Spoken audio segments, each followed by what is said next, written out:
da ake tsammani. Annabi ya ce duk wanda ya lazimci wannan addu'ar uku a bayan sallan farilla, kuma idan ya je barci Allah ya alƙawali in ka mutu zai haskaka maka kabarinka. Gadan da za a hau kasan cike take da duhu ba, ita ma Allah zai haskaka maka ita idan ka lazimci amma wannan addu'ar.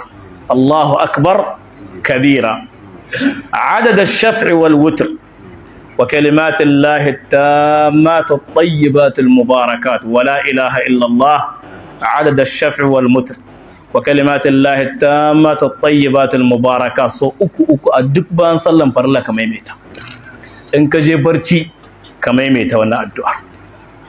Akwai addu'o'i na barci maɗanwa masu tarin albarka. Akwai addu'an da manzo Allah ce in ka yi ta malam babu wani godiyan da bayi za su ma Allah sai da ka dunkule shi a cikin dare.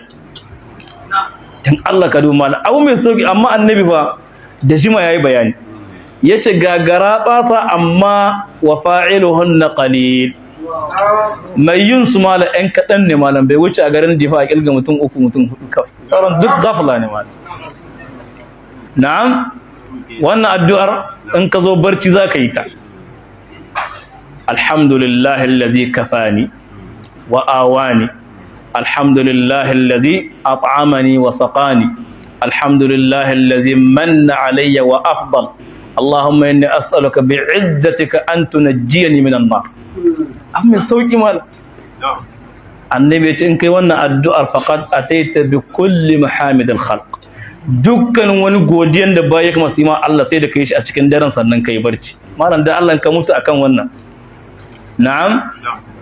Ai ba wanda ci riba kamar kamala. Amma fa abun fada shi yana da dadi fa.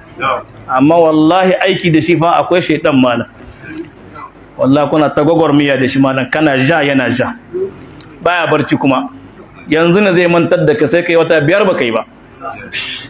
Akwai addu'o'i masu tarin albarka dan uwa musulmi wanda mu lazance su. Wata addu'a manzo Allah ce in dai kai wannan addu'ar ka mutu, wuta ba ta taba gangan jikinka duk laihinka. Duk laihinka. Kai gara ba san yayi bari in bari ana. Wannan hadisan malam zakulo su yana da wahala.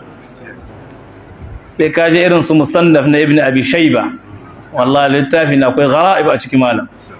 Duk wata bakuwar sunna malam a can zaka same ta malam. Littafi ne mai tarin albarka. Ɗalibin ilimi bai kamata a ce baka da shi malam, wani bai ma taɓa ji sunan shi ba. Musannaf Ibn Abi Shayba da musannaf na Hakim, littafai ne malam wanda haramun da a ce a maktabar ka babu su ɗalibin ilimi. Kai wannan littafi mujallar 70 ne fa malam, yanzu da aka sa maka gudu zakai. Yanzu ku ga littafi karin ma an sa malam jiya sun gudu, an sa musallaf ne ba shay ba malam, shi kenan za ku war malam da kayan shi ana. Littafi 70 fa sayan sa malam ba karamin kuɗi bane, musamman ka samu wanda malamai suka mai aiki, suka tace, suka tankade malam, yana da tsada malam. Za ka sai shi kusan jika 500. Yau ka zo ka ce malamai suka bayani a kan littafai, yau yanzu in kana son ka haɗa maktaba sai ka kashe miliyan 10, sai ta Allah ku jannan malaman. Wani lawali da sani da ashmawi ne sai an kashe mahaukaci. Mutane sun je wata kayan kana cikin zibala. Baka ma san littafan sunna ba dan wa musulmi. Haka ana hada ilimi tsayuwa. Da wannan addu'an ta ƙarshe. Na'am. To ka ji irin tambayoyin da ni ba na son su. Wannan shi ka san ba abin da yake bambanta wani da wani abun Allah kamar nafila. Shi farilla ai dole, amma inda ake bambanta wajen nafila, wanda a wajen nafila ya tsara ka wannan ba za ka kama kafar shi ba a kiyama dan wa musulmi.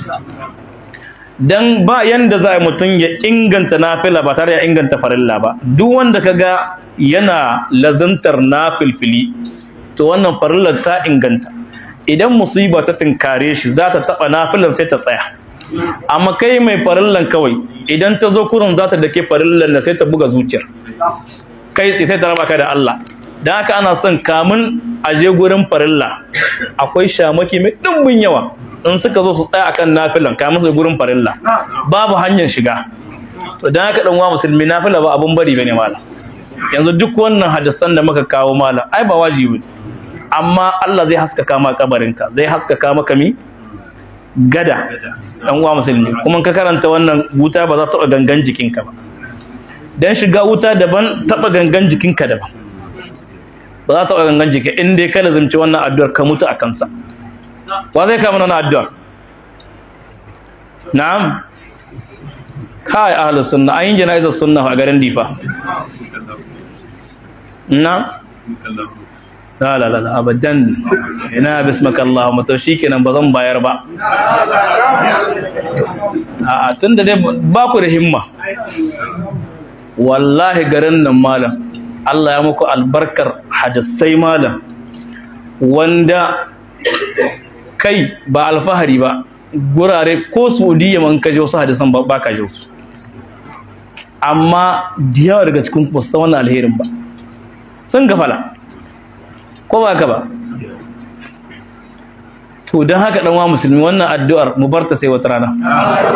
To sai in ɗayan ku ya kamo mini farkon, zan ba da wannan addu'ar. Na'am, astaghfirullah.